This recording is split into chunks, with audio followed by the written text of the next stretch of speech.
मात पिता सुत पुत्र को कहते हैं। स्त्री, जैसे कोई बालक हैं 15, 16, 10 वर्ष के, वो माता पिता के अधीन होते हैं। और बच्चे का समझ में आ गई और माता पिता मना करते हैं तो उनके अधीन है वो। और बच्चे जवान हो गए, बूढ़ा बूढ़ी अगर समझ में आ गई, फिर वो बालक बाधा करेंगे, वो रोकते टोकते हैं, तीसरा दिन चल पड़ते हो, किराया कितने डावा फलाना है, यानी कुछ ना कुछ बाधा कर सकते हैं। किसी का पति बाधा कर सकता है, किसी की पत्नी बाधा कर सकती है।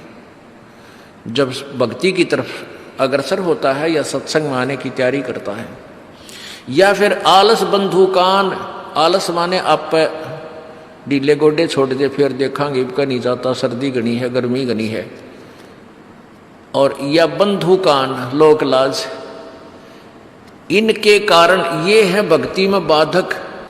अब क्या बताते हैं परमात्मा, मात पिता सुत स्त्री आलस बंधु कान, संत दर्श को जब चले ये अटकावे आण, इनका अटकाया अटके नहीं, और संत दर्श को जाए, कह कबीर सो संत है आवागमन नसावे।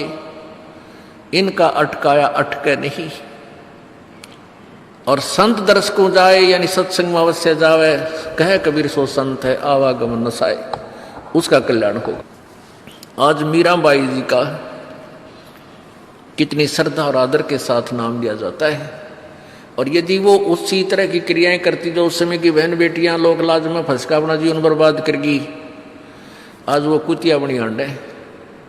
परमात्मा कहते नकबे सर नकबे बनी वह पैर थी हार हमेल, और सुंदरी से वह कुतिया बनी सुन साहिब के खेल। बीबी पड़ते रहे थी डोडी लगे थी बार, अब गातु गाड़े फिरती है बन कुतिया बाजार। वो पर्दे की सुंदरी सुनो संदेशा मोर, इब गातु गाड़े फिरती है वो करें सरायों शोर। अब जो डोडी पर्दे जिनका लग गया करते, पर्दे में रहा करती थी, जो अपने आप को ऊंच घरों की बेटियां बहू कहा करती थी, उनका सत्संग की छीट लगी नहीं, करते बाहर निकली नहीं, पूर्व जन्म की पुण्यात्मा थी, उनको कोई रानी बन गई, कोई महारानी बन गई, कोई अच्छे घर में जन्म, इस मायाधारी मस्करिया का जन्म हो गया। और वो भगवान से दूर रहने के कारण फिर अगले जन्म में कुतिया की योनि पाती है। तब तो पर्दों में रहती थी, उंगली भी ना दिखने दे थी, किसी बाहर कहीं हमारी बेइज्जती ना हो जा, मेरी पत्नी जो है सत्संग में चलेगी तो इज्जत का नाश हो जाएगा, और वह इज्जत फिर उगाड़ी अंड है कुतिया बन कर। कहते नकबे सर नकबा बनी पैर थी हार हमेल, 1-1 लाख के गहने पहरा करती, आज वो सुंदरी से कुतिया बनी देख साहिब के खेल। तो पुण्यात्मा ये इन बातों से डर लगना चाहिए, इन बातों से डर लगने लगेगा, मालिक में रुचि बनेगी और भजन करने को दिल करेगा। और ये लोग दिखावा जो ड्रामा है, नाचा कूदी, ये बकवाद मन में आवे को नहीं, ये कहने की आवश्यकता नहीं पड़ा। दास ने कैसा मत करियो, हाँ कहना तो पड़ता है एक बार बालक को, कुछ दिनों के बाद फिर आपकी रुचि ना बढ़े। इतना तो इस दास को विश्वास हो गया है कि परमात्मा के बच्चे भगवान को पहचानने लग गए, क्योंकि अब शिक्षित समाज है। आपको नाम दिया जाता है, नाम देने से पहले सब नियमों से परिचित कराया जाता है। और हमने ये पुस्तक बनाई है भक्ति सौदागर को संदेश, इसके प्रथम अध्याय में ही हमने नियमों का पूरा विस्तार से विवरण दिया है कि कोई भी पुण्यात्मा इस आश्रम की तरफ आएगा तो पहले तैयार होकर आवे। पहले क्या होता था कि भक्तजन समझाते थे नाम ले लो तुम्हारा कल्याण हो जाएगा, बड़े सुख होते हैं, यहाँ आ जाते थे उपदेश लेने, और यहाँ आकर के हम फिर उनको लिस्ट दिखाते थे ये नियम निभाने हैं, तो भाग जाते थे कि नहीं हमारा भी ये नियम नहीं नंबर, क्योंकि वो उल्टे रंग में रंगे हुए वो सारे। तो अब उनको पहले ये लिख कर दे दिया कि तुम तैयार होकर आ जाना, तुम्हारा मन मानने तो आना, क्योंकि कल्याण होगा इस मर्यादा में रहने से। तो अब ये दास देख रहा है कि अब कितना डर लगता है बहन बेटी भाइयों को, बच्चों को। अब वो कहीं, क्योंकि समाज हमारा जो है सारा का सारा समाज काल प्रेरित है, उन्हीं क्रियाओं को कर रहा है जो ना करने वाली होती हैं। और हमारा भक्त एक घर में एक व्यक्ति ने नाम ले लिया, और 5-6 व्यक्ति वो सारे शास्त्र विरुद्ध साधक हैं, तो उनके साथ संघर्ष बनता है बेचारे का जा करके। फिर भी वो इतना दृढ़ है, डरता है, आकर पूछता है जी मेरे पे ऐसी गलती होगी, मेरा नाम तो खंडनी हो गया, आगे से नहीं करूँगा। तो कहने का भाव ये है कि पहचानने लग गए तुम परमात्मा को और संघर्ष करना सीख गए, आप सफल होगे, देख लेना एक दिन। ये नाखून पालिश लगाते हैं, ओठों पर इसी बूंदी शकल बना लेते हैं, लाल वो लगा कर लिपस्टिक, इतना बेहुदी शकल बन जाती है। कहते हैं अब ऐसी मर्यादा बन गई, बहन बेटियां कहते हैं कि हम ऑफिस में जाते हैं तो ये लिपस्टिक वगैरह नहीं लगाते, नेल पेंट नहीं लगाते, तो क्या कहते हैं उस दूसरे कि तुम्हारे घर में कोई मर गया क्या? अरे थारा गजब भैया, ये बकवाद करने तो सारे जी जाओगे तुम, अकल खत्म होगी। यानी एक मर्यादा बन गई, जो ऐसे उल्टे काम ना करे उसने हे समझन लागे। निरंजन धन तेरा दरबार जहां तनिक नहीं न्याय विचार, सारे उल्टे काम मरा जी रहे। लेकिन हमारी बेटियां अब संघर्ष करती हैं कि हाँ उनको ज्ञान हो गया, वो तो बालक हैं, कुछ भी कह सकती हैं। तो अब हम सबको बताते हैं ये ऐसा नहीं करना, क्योंकि पहले हमारा ज्ञान गांव में ज़्यादा चला था। इस दास ने गांव गांव में जाकर प्रचार किया, तो वहाँ तो ये था को ना लिपस्टिक का फंड था, ना कोई नाखून पालिश लाया करती, मेहंदी मुंदी ला लेती, तो यार वो भी मना कर दिया हमने, समझा दिया कि इसका कोई फायदा नहीं है, अपना भक्ति करो। तो वो तो सब एक साधारण सी बात ही छोड़ छाड़ दी। अब शहरों में फैल गया परमात्मा का जो ज्ञान है। अब शहरों से जो बेटियां आती हैं वो सारे तो नाखुना निशी बुरे हाल तो सनाए पाओगी।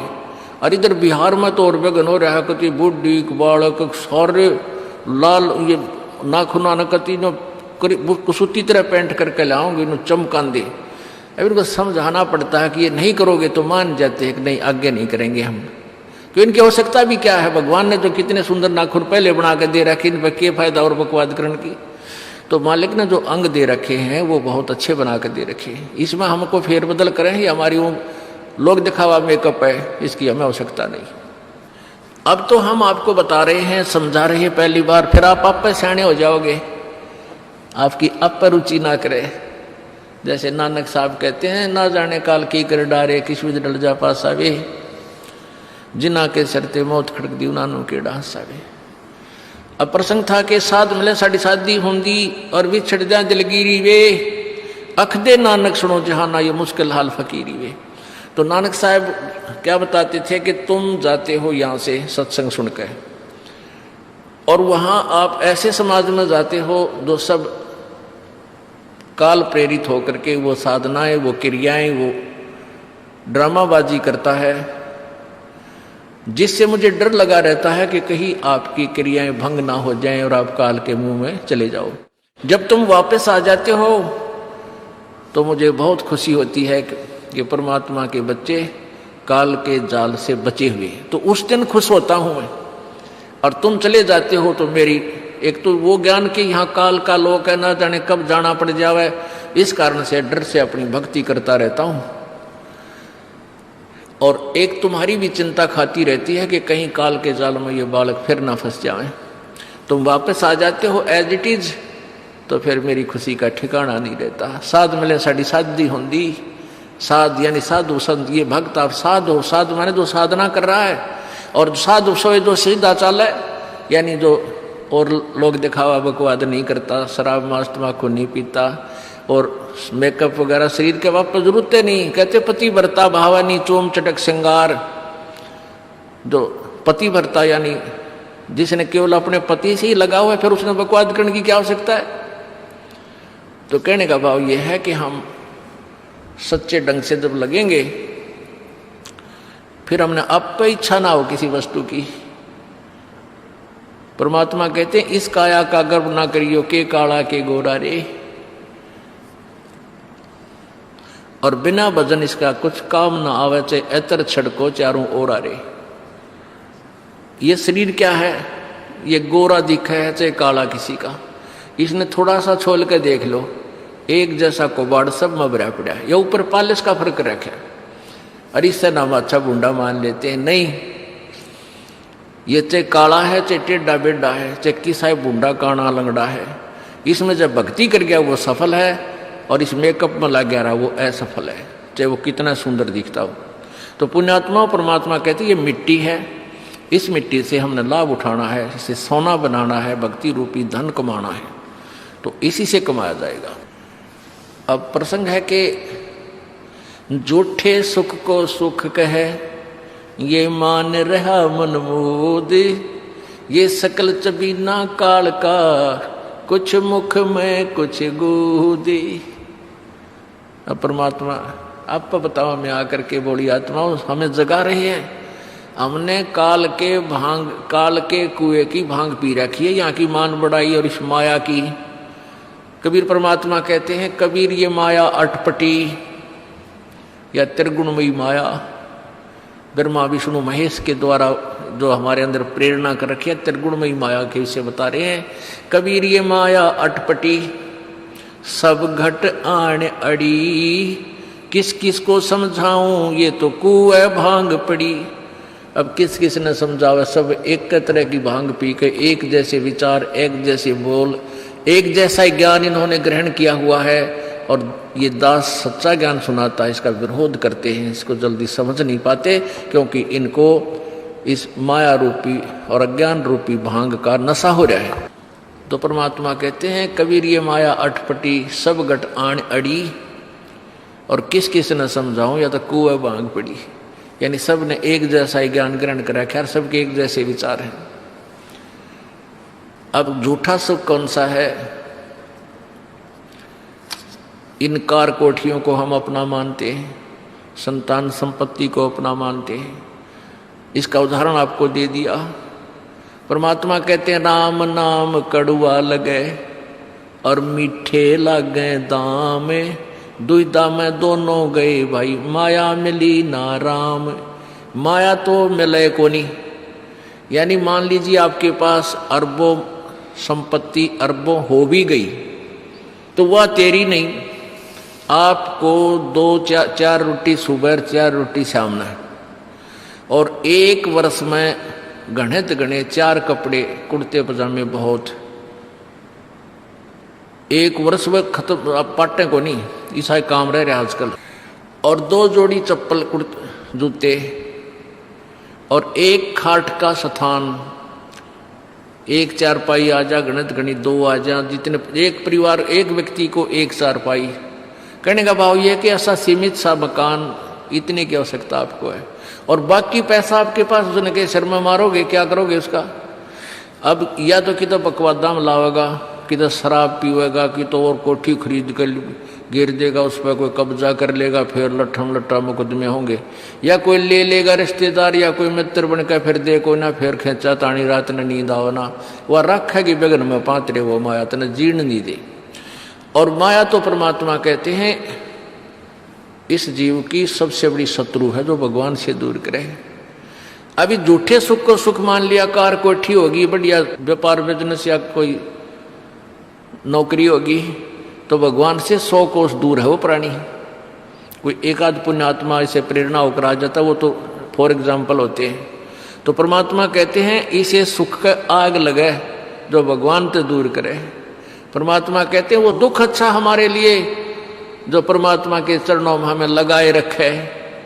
कबीर साहब कहते हैं सुख के माथे पत्थर पड़ो जिससे नाम देते जावे, और बलिहारी वो दुख जो पल पल नाम रटावे। कि हे परमात्मा इसे सुख की हमने जरूरत नहीं, जो भगवान से दूर करे। पत्थर पड़ो इसे सुख के ऊपर, और बलिहारी उस दुख के जो पल पल नाम रटावे।